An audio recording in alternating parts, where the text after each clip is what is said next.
I'm new to the whole LS game. Today, I put in a new cam. I put a Summit Stage 4 Pro LS cam. I'll grab the cam card right now.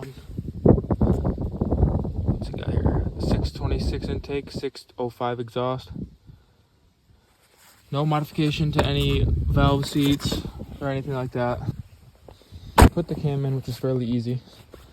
Pulling the old one out was a little tough because I had to take the AC condenser out, but I pulled that out of the way and I was able to pull the old cam out.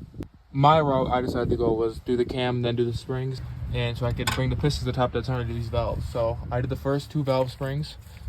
I did a new valve stem seat. It's a double spring. Then the retainer, or the cap, then the retainers. These are pretty hefty valve springs compared to the factory ones. I can push down on these with the handle of a dead bell. These, you can't push these down at all. So, push rods, factory length. I just got this little $17 eBay valve installer. Basically, all you gotta do is keep this lubricated with some grease so you don't strip the threads out and you should be set.